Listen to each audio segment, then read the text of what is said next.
Sous d'autres formes, les agnostiques, plus prudents, se voient aujourd'hui limités à un horizon de finitude borné par la puissance de la technique totalitaire.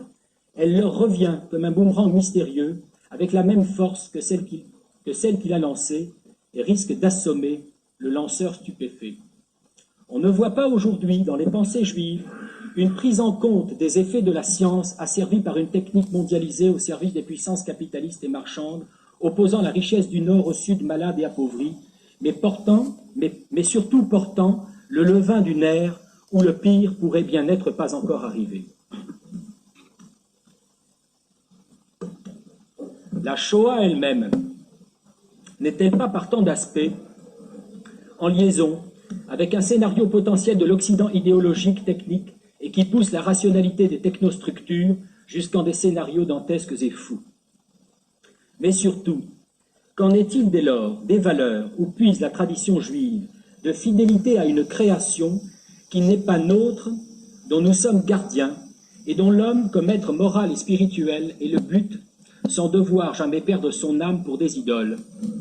Où en sommes-nous, environnés aujourd'hui d'un monde superposé au monde et de temples multiples à ras-bord remplis des figures du factice? Nous devons savoir que la technique ne peut rien fonder, sinon jusqu'à présent une certaine perte de l'échelle humaine et le congédiement du sacré au bénéfice d'une puissance qui le laisse, lui et ses œuvres, inexpliquées, sans fondement à la hauteur de ce qui fonde l'univers, où chacun et tous se sentiraient part. C'est là, me semble-t-il, une autre façon de lire le monde, revendiquée ici comme juive, et surtout pleinement conséquente avec un univers de valeurs curieusement occulté ou rétabli par des voies habiles. Voir à ce sujet, par exemple, à tort ou à raison, un terpitique du mythe et de la science d'Henri Atlan, n'importe qui, où une coupure stricte entre les deux domaines nous est proposée. Je pense pour ma part que la technique ne sera toujours que le partiel, érigé en fausse totalité, en puissance illusoire qui ne comble pas la conviction intime, la nature toujours présente de notre besoin de sacré, mais surtout de sens. Si nous cherchons le sens de nos judéités intimes, enracinées, nécessaires, et auxquelles pour rien au monde nous ne voudrions renoncer, alors de telles questions ne peuvent plus être évitées. Jamais ici la formule « Qui sommes-nous ? D'où venons-nous ? Où allons-nous ?» n'a eu tant de force, et toute réponse qui se voudrait unique ou dogmatique, aujourd'hui, ne peut être qu'illusoire. On ne saurait oublier, dans un tel recensement, et sans se prendre pour l'auteur d'un discours à la nation, voire du côté des États-Unis, la question de l'antisémitisme. On ne saurait oublier donc la question de l'antisémitisme, des extrêmes droites montantes, du révisionnisme, de l'antisionisme idéologico-politique qui régulièrement viennent polluer notre ciel sociologique ou nous donner à moudre du grain empoisonné. Je formulerai ici deux idées simples. Le brouillage des signes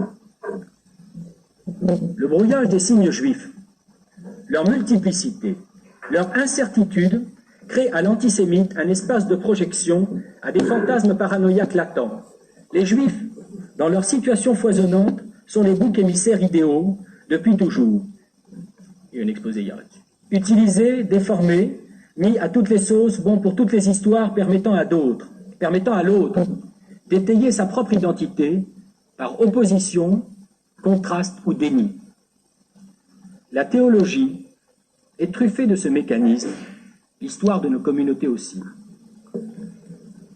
La seconde idée est que, s'affichant dans son particularisme et la transparence de ses signes identitaires, Israël, ou se perdant dans l'acculturation extrême et la fusion en son milieu, diaspora, ou dissémination, pour prendre le terme que soumettait tout à l'heure Lambert, le juif ne donne plus de lui les signes rassurants d'une place, d'un lieu ou d'un statut juif, ghetto, mélach, errance, dimitude, et dès lors échappe par sa citoyenneté à une identité supposée spécifique.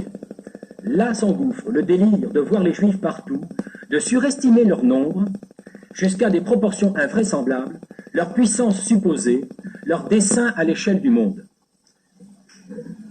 Oui, les 10 à 13 millions que nous sommes sont disséminés sur une carte qui n'a rien d'occulte, messieurs les Forissons et compagnie.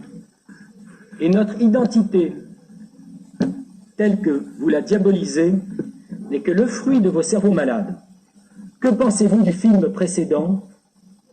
Et d'où tenez-vous encore pour vos protocoles fantasques des sages de Sion, ou à errer dans nos cimetières, nous poursuivant jusque dans la mort? Nous ne sommes ni fous, ni sages, ni puissants, seulement encore très vivants pour une partie de ce peuple en recherche, après tous les carnages d'une Europe qui s'est perdue.